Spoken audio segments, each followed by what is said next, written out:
শাড়ি পরানোর মতো কাজ নিয়েই তার ব্যবসা। বলিউডের নায়িকাদের তাকে ছাড়া নাকি চলেই না। এ কারণে প্রতি শাড়ি পরানোর জন্য 2,60,000 টাকা পর্যন্ত চার্জ করেন তিনি। তার আঙুলের ছোঁয়ায় নাকি সাধারণ শাড়িও ভুল পাল্টে ফেলে, এমনই বিশ্বাস ফ্যাশন দুনিয়ায়। যার কারণে বলিউড তারকারা ইদানিং নামী ব্র্যান্ডের গাউন ছেড়ে শাড়ি হাতে শরণাপন্ন হন এই নারীর কাছে। ভারতের পশ্চিমবঙ্গের রাজধানী কলকাতায় বসবাস করেন ডলি জৈন। মূলত তিনি একজন গৃহবধূ, কিন্তু ফ্যাশন দুনিয়ায় চর্চা রয়েছে তার আঙুলের ছোঁয়ায় সাধারণ শাড়িরও চেহারা পাল্টে যায়। বলিউড তারকারা এই কারণে নামী ব্র্যান্ডের গাউন ছেড়ে শাড়ি পরতে শরণাপন্ন হয়ে থাকেন ডলির। শাড়ি পরানোর ব্যাপারটিকে যতটা সাধারণ বলে মনে করা হয়, ডলির কাছে তা ততটাই আকর্ষণীয় একটি ব্যাপার।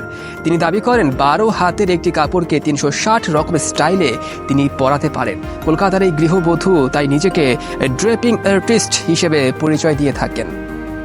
এক এক স্টাইলের জন্য এক এক ধরনের মূল্য নির্ধারণ করা হয়েছে। ডলি জানান, তার প্রাথমিক পারিশ্রমিক 45,500 টাকা দিয়ে শুরু হয়, আর শাড়ির স্টাইলের উপর ভিত্তি করে তিনি আনুমানিক 2,60,000 টাকা পর্যন্ত চার্জ করেন। এই ড্রেপিং আর্টিস্টের পারিশ্রমিকের লিস্ট শুনে নেটিজেনদের চোখ কপালে উঠেছে। খবরটি প্রকাশের পর এক মন্তব্যকারী লিখেছেন, আগে বুঝতে পারলে মায়ের কাছ থেকে ভালো করে শাড়ি পরাটা শিখে নিতাম।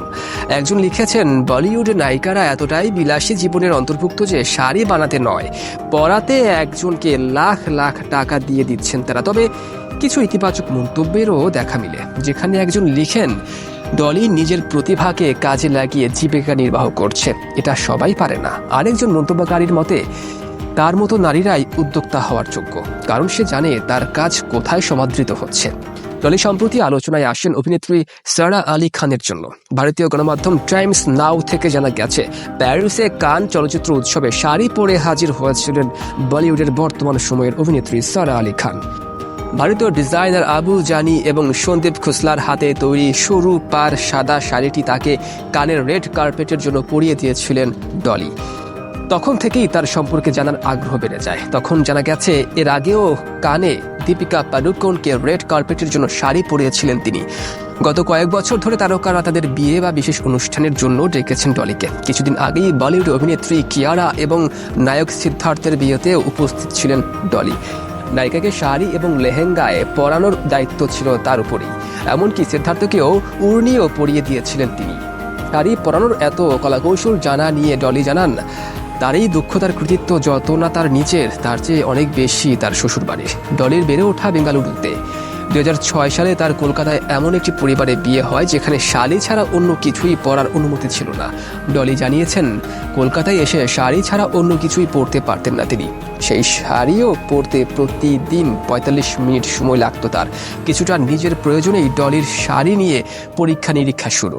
সময় বাঁচাতে নানান রকমভাবে শাড়ি পরতেন তিনি। তার সেই শাড়ি পরার স্টাইলের প্রশংসাও আশেপাশে ছড়িয়ে পড়ে।